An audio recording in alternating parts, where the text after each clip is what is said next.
Hello and welcome to my channel. I'm Sky, a VTuber with also an interest in historical stuff. And welcome back to Historical Vtuber Talks. Now in the previous video I talked a little bit about Yan Yue. I talked about various polearms, but I specifically talked about the Yan Dao, or the Yan Yue Dao, and mentioned how it did not exist prior to the Song dynasty.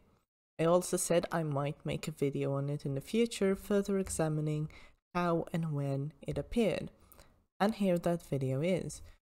Before we continue on with this video, however, I should disclaim that I do not read Chinese or speak Chinese, so therefore I don't have access to all of the sources that are possible to have access to on this matter. What this means is that my current understanding of the development of this weapon is built upon what I have access to in English, which, while still is a substantial amount of things, might mean that there is sources or material which I'm personally not which I'm personally not aware of. Therefore, if you, during the course of this video, have any sources that either contradict what I say or that further reinforce the point of what I'm saying, I would very much appreciate it if you leave them down in the comments below so I can get to them. Because, as said, this is my current understanding of the development of this particular weapon, the Yan Yue Dao. However, it might not be fully correct. I'm going to put that disclaimer up front. So, with that being said, let us get on with the rest of the video. So, the Yan Yue Dao is a glaive type weapon by the Ming Dynasty, which is the forms most people are familiar with because that's where most depictions of these Yan Yue Dao come from. They are fully developed glaive weapons, and they can often be pretty decorated with guards that have dragon motifs on them. The blades often have this sort of protruding peak at the back. Sometimes they have rings in them. And yeah, this is generally a pretty well-known type of weapon. The wording, the Yan Yue Dao, goes back to the Song dynasty. It shows up in the Wujing Zongyao, which was written in the 11th century, sometime around the year 1040 or thereabouts. However, we do not have a Song dynasty version of the Wujing Zongyao surviving. The Wujing Zongyao, which we're all familiar with, and if you search the term up online, you're going to get a bunch of images, but these are all Ming dynasty. Why this is important is that the forms of the weapons depicted in the Wujing Zongyao are very likely to be the Ming dynasty versions of these weapons, rather than the Song dynasty versions of these weapons. Why this is important is that there is a very significant chance, and I believe this to be the case, that in the Song dynasty, in the original writing of the Wujing Zongyao, the weapon that is being referred to with the word Yan Yue Dao is not quite the same developed glaive or polearm that we see later on in the Ming dynasty. The reason that I believe this to be the case is that fully developed Yan Yue Dao, and with fully developed I mean like polearm form, do not show up in Song dynasty art. There is one art piece which potentially dates to the late Song dynasty, so sometime during the mid-late 13th century, and this is the art piece in question.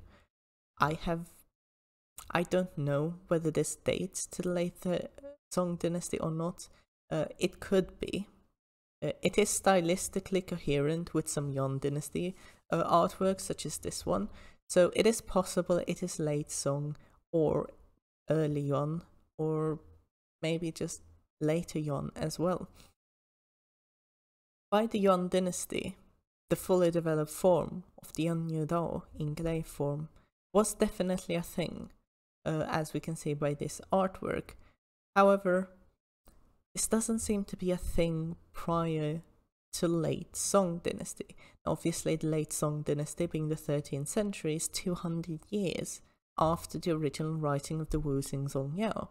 So, what is the Yan Yue Dao in the Wujing Zongyao referring to? That is the question that I had asked myself for quite a while.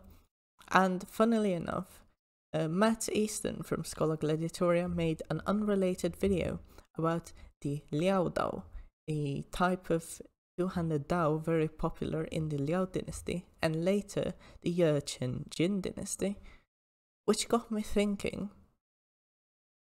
And I do believe that in fact, the early forms of the Yan Yue Dao that are present in the original Wujing Zongyao would probably refer to these Liao type Dao.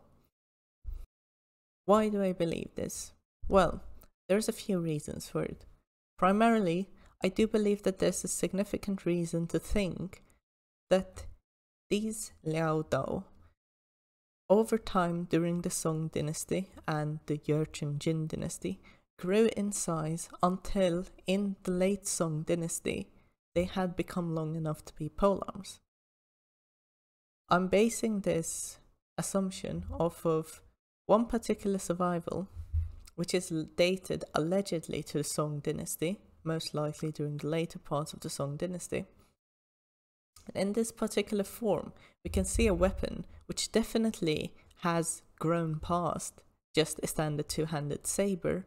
However, it is still has characteristics of the earlier Liao type Dao, such as the ring pommel at the base, which I do believe is just a straight up remnant of its original form as a shorter two-handed Dao. And then during the Yuan dynasty, we have this example allegedly dating to the Yuan dynasty, where the weapon has developed fully into a polearm, but the blade is very, very similar to the earlier Song variant, and the blade on the Song variant, the late Song variant, is very much similar to the two-handed Dao found in the 11th, 12th and early 13th centuries in use by first the Khitan Liao dynasty and later the Yechen Jin dynasty.